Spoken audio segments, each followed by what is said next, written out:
It's all about the U. Tell me about the U. So I know you're set at quarterback.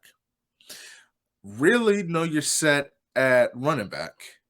Because every running back that plays high school football in Miami is pretty much committed, playing. I'm really pumped to see Cheney Jr. Mhm. Trying That to was just one of my players.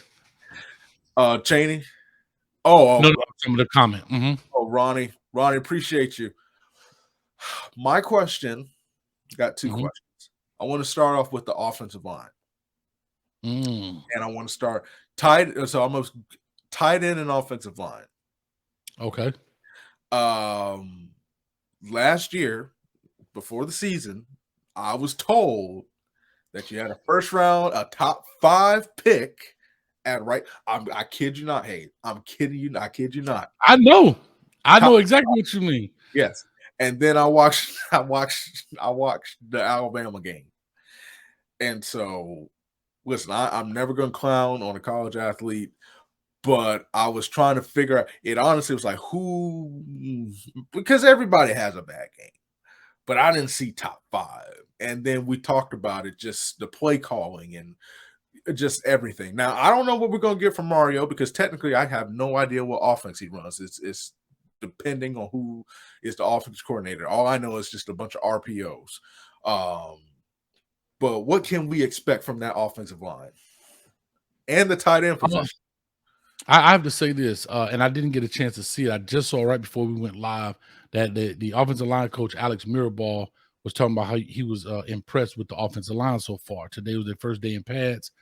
But what I strongly believe, I can't say with 100% certainty because I'm not in those rooms, that we're going to see a more physical offensive line. Okay. Right?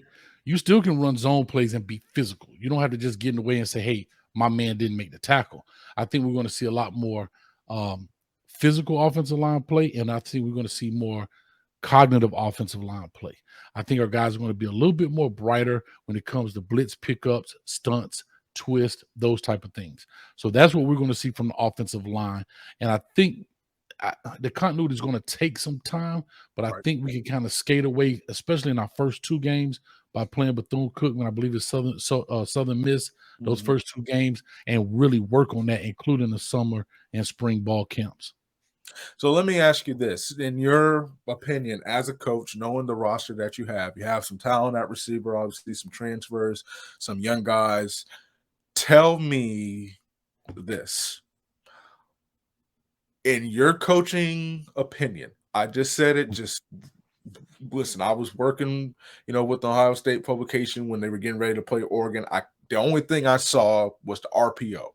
And that's just from knowing Joe Moorhead, because when Joe Moorhead was at Penn State, I knew about his offenses because it lit Ohio State up a few years back Mhm. with McSorley and Saquon Barkley and those boys. What offense do you think fits the talent that is on Miami? If you had to pick a specific scheme that you think would perfectly suit this roster, what would it be? I don't think we could be a great RPO team just because of the kind of quarterback. Yes, Right. TVD can run, but he's not a.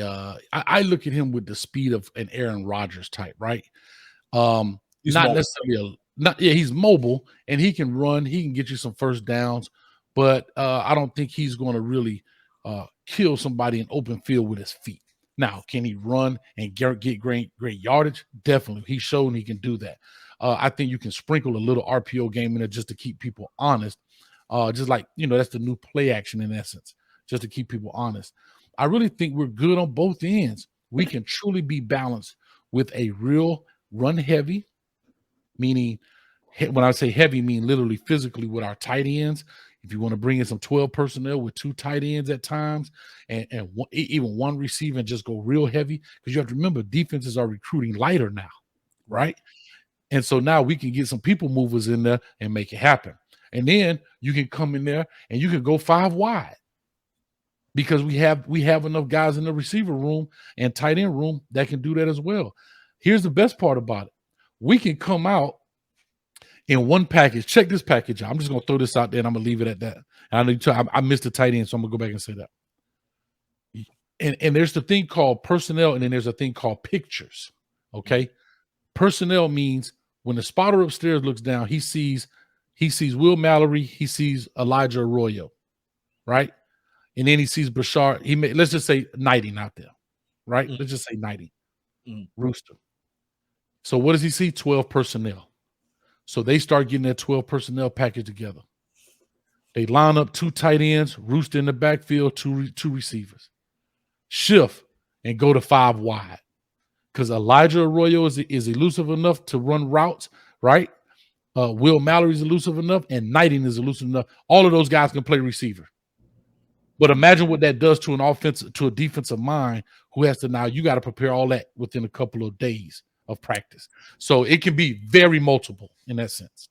Ryan, I would love to see that because that's something that Ryan Day does. Um, he'll do it opposite. He'll line them up, and then you switch back to 12 personnel. You got Henderson coming around the wheel, and then you have Olave running the post, and then you have the tight ends. They kind of split. And if it's not Olave, if it's not Henderson, it's the tight end that everybody doesn't expect because they think they're just a blocking tight end. And so if you have the personnel to do that, you can be, like you said, very creative, in your approach, especially with these athletic tight ends, especially since they can be mismatches on linebackers. Right. And then to talk about mismatches, I know I skipped the tight end piece earlier. No, don't worry about it because we're getting No, to but it. I was going to talk because I'm talking about Will Mallory, right? He Yeah. can catch. He has to improve on his blocking, but you got to do like Elijah Arroyo, and I ain't even brought up the young gangster, Jaleel Skinner, right? Oh, yeah. Jaleel Skinner, right? So I can't really say what his blocking is like. I saw it in high school. Sometimes that's not a true test, but I know he's an aggressive guy. And again, think about it, you going there almost like Stanford with 3 tight ends set, and they empty that thing out, and it looked totally different, man. But I'm super excited, but I just don't think we're going to be a true RPO team in that sense. Defense, I'm going to ask you the same question. Just from the guys that I saw last year, Miami has some playmakers on the defensive side of the ball, especially in the back end. And it seems like, they're just adding more. You got James Williams, that 6'5" guy who can kind of do a little bit of everything. You got Kitchens, Cameron Kitchens. If I messed up his last name, I apologize. You got some younger players in the back end. Mario has done a great job of recruiting. So far, obviously, you won't see it on the field for this class, but the 2023 class is looking very promising for Miami because they're in the mix for a lot of prospects and they're definitely interested in the culture that he's building. What can we expect from the defense? And if there was a scheme, and really, yeah, I can say that if there was a scheme that you feel like would fit the athletic playmakers, what would it be? Just from an outsider's point of view, I would love to see just a more physical front seven that kind of brings the heat, disrupts the run, and then it allows the freak athletes on the back end to just do their thing and just make plays. So to answer your question, what kind of scheme? I know it's going to sound crazy. Easy scheme. Don't outthink our players. Let the athleticism show its head, right? I tell people all the time, as more your brain is thinking, the less your feet are moving, right? Make it very simple. It doesn't have to be so complex. Sometimes as coaches, what do? We want to make it so complex to seem like we're a genius, we're a guru, but the dudes got to do the thing. You can't go past the white line.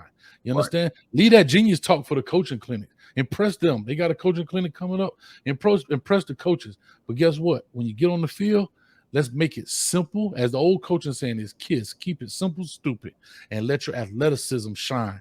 And you talked about our front seven, right? And that's something where I think we're going to hurt a little bit. And that's on the edges. I think on the inside, we'll be okay. Defensive end wise, Zach Morris. I'm thinking Saved by the Bell. Zach McCloud. I don't know why. Saved by the Bell come to my mind, right? But Zach McCloud, I hate to say this, but our fan base, he was just kind of the whooping kid, man. Everybody whipped him around because maybe he didn't pan out. But guess what? He ended last year changing his position, going to defensive end, making 5.5 sacks. Right? He outplayed the guys who play there. DeAndre Johnson comes in from Tennessee. He's got 4.5 sacks, but unfortunately, we lose those guys.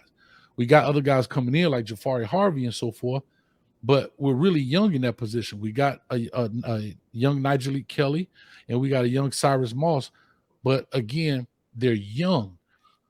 What you did in high school, that don't transfer. And I know I just saw some footage of Cyrus Moss. This is not a knock. I'm just talking about the reality of this game. Cyrus Moss got pancaked in that practice film, but that's because there were a lot of things wrong in technique and those type of things. He has to learn that stuff. Not saying he's soft. It's just, when it's battle for battle, you got to win it with up here through your technique and through your mind. And those are the things he has to learn.